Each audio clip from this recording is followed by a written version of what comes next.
ES Audio. From the Evening Standard in London, I'm Mark Blunden, and this is The Leader.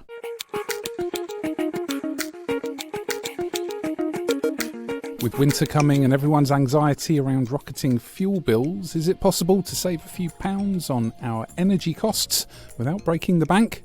It comes as inflation spiralled in July to 10.1%. That's the fastest rate since 1982. It's left living standards now also falling faster than at any time since records began. So although no one needs reminding, the squeeze is really on for London households, particularly for low-income families as the cold weather beckons. Households face the energy price cap soaring from today's £1,971 to around £3,582 in October, before hitting more than £4,200 in January. Later in the show, we'll hear about a new national grid tech project to plan for new types of energy. But first, we're joined by Jack Wilkinson-Dix, who's Policy Officer for Energy Saving Trust. So Jack, are there any cheap ways to stop heat being wasted from flats and houses? So I think the important point to make right at the top as well, there are some cheap and quite effective measures that people can often take themselves to shave a few pounds off of their energy bills. And these can, in the end, add up to quite a lot of money, close to £400 if they were all taken.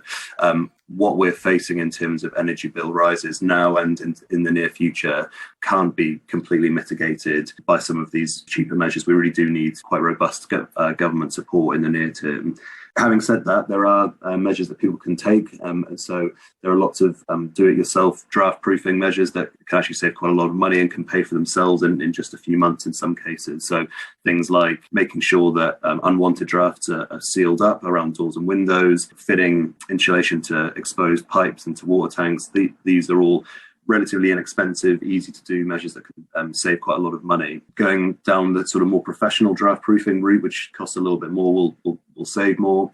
If people's budgets allow taking some, again, often DIY, in some cases, energy efficiency measures like loft insulation and in some cases underfloor insulation can save households quite a lot of money. For both houses and flats, there's the possibility of installing cavity wall insulation or solid wall insulation, but that's a job for professionals, but can again save quite a significant amount of money. Do you need any special permissions? As a landlord, you do have to get permission to do things like cavity wall insulation, but some of these cheaper sort of draft proofing measures you can do yourself. And I think that's one of the challenges you tend to see with flats as well, is you will often need the permission of neighbouring flats and often the building owner to do some of these more involved measures, but they're well worth considering and seeing if those measures are things that the building owner and other flats are happy for you to undertake as well. What are you hearing from people contacting Energy Saving Trust about how they're coping ahead of winter? It's certainly not just us that are hearing these really harrowing stories at the minute. We speak a lot with colleagues in other organisations who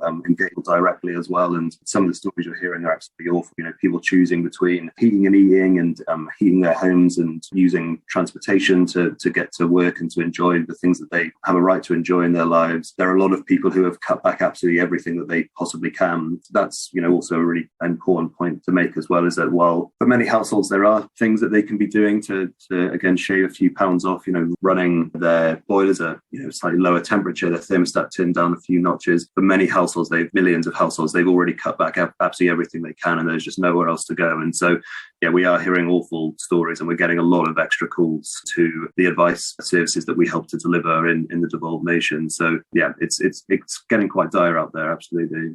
And with those bills just going up and up, is there any silver lining for the years ahead? We expect the prices to rise for the near term, and so most analysts are predicting high bills out to around 2024. Past that point, it gets quite difficult to tell where things might be. The increases in bills are being driven by a lot of external global factors, and it's hard to tell what impact they will be having in 24 months' time. Cornwall Insight, who have been quite a leader in looking at the price cap increases and kind of forecasting where they might be, have suggested that bills could be higher than the running average for most of this decade. Now, that doesn't mean that we'll see bills of £4,500 for that period of time. But it does mean that we really do need to be thinking long term. It's balancing the short term support, which we really need from the government very quickly, with that long term energy security point. So that's insulating as many homes and businesses as possible, because the cheapest energy is the energy that we don't use, and then investing in renewable energy at a large scale and renewable storage, so that we remove ourselves from this reliance on gas, which is driving these bills higher and higher at the minute. Let's go to the ads. Stay there to hear more from Jack about the unique challenges of insulating London homes and a national grid project to help forecast future energy demand. Why not hit rate and follow in the meantime?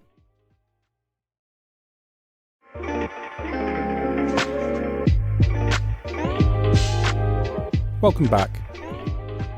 Jack, aside from those £400 bill rebates being offered, is there any funding for energy efficiency measures people can access? In terms of funding for energy efficiency measures and for renewable technologies, it really depends where you are in the UK. So in Scotland and Wales, there are quite well-developed, effective programmes in place that are offering grant funding and low-interest loans in the case of Scotland for improving energy efficiency. When it comes to England, and particularly if you're an owner-occupier in England, the support is not as thorough, it's not as robust. There is the £5,000 discount called the boiler upgrade scheme that will go towards installing a heat pump. But in terms of energy efficiency support, there really isn't a great deal in England in general. Depending on where you are in the country, there are some local authority schemes that are being set up to help households invest in energy efficiency and also offer some extra support around bills. If you're in London, there's a scheme being run by the London Mayor, which is offering support for energy efficiency. So it's well worth taking a look whether you qualify for that. What are the unique challenges of insulating London homes? London's quite an interesting and complex picture, as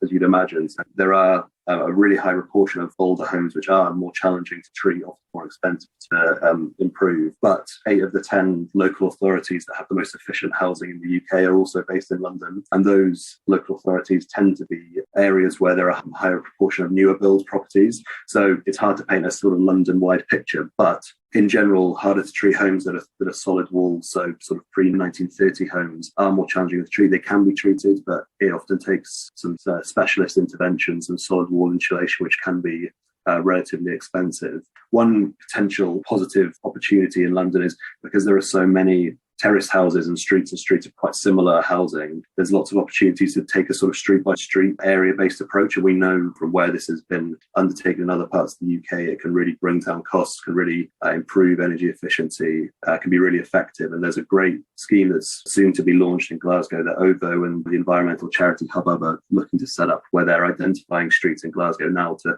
try this sort of street by street approach and see what efficiencies can be delivered by taking that kind of area based approach. Now, what's the energy situation looking like far into the future?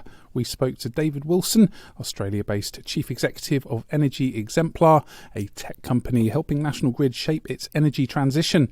So, David, what is Energy Exemplar? Energy Exemplar is a global team that builds simulations for the energy markets. If you will, we build crystal balls that enable our clients to look into the future and understand the impacts of different technology or different changes in the market, and then navigate the best pathway for them and their customers. It does use maths, and what it really is it's a physics to economics simulator, which really means when you think of an energy system, it's built up of lots of little parts, and we model each one of those based on its physics. And if you think of it like a car, many of the power assets have similar things. It's like, from the time you turn the key, how quickly does it start? How fast can it accelerate? What amount of fuel, etc., will it use?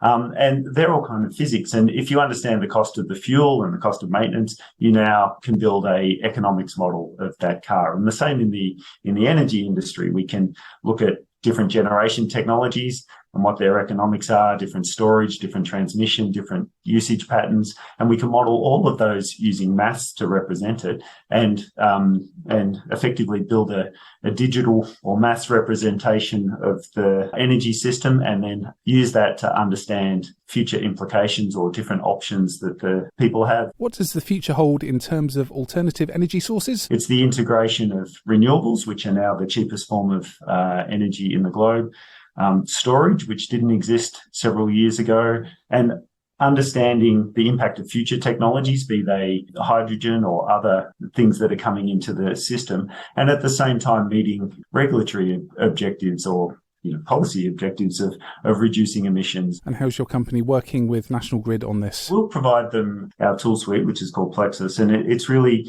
enables them to look at the energy system in its totality. So not just electricity, but gas and hydrogen and storage and the interplay of all of these things.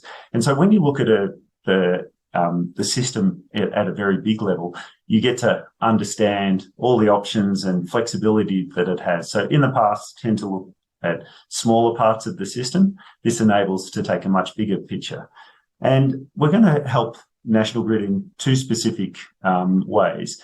They're going to run their longer term view, which they call the future energy scenarios, which looks out into the future and understands the impacts of emerging technologies and changes. So be that hydrogen markets, the impact of electric vehicles and the storage that they provide, things like multi-purpose interconnectors, which are connections to other systems like other countries, but also have offshore wind farms coming into them and all. So understanding that whole system over the long term. And then the second part will be around the next network options assessment, which is particularly looking at this stage at the transmission system.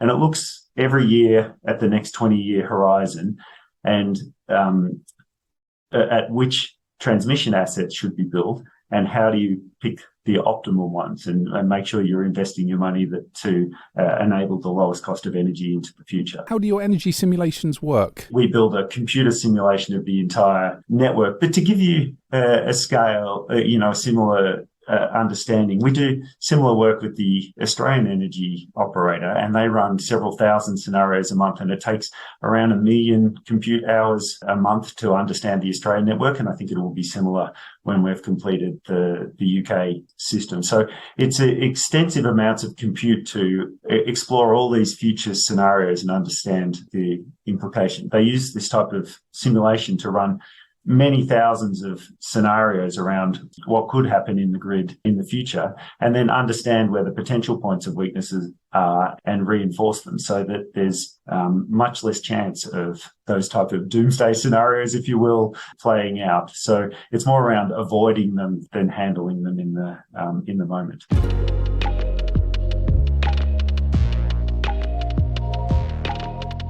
There's more news in the Evening Standard newspaper and online at standard.co.uk. That's The Leader. We're back on Thursday at 4 p.m.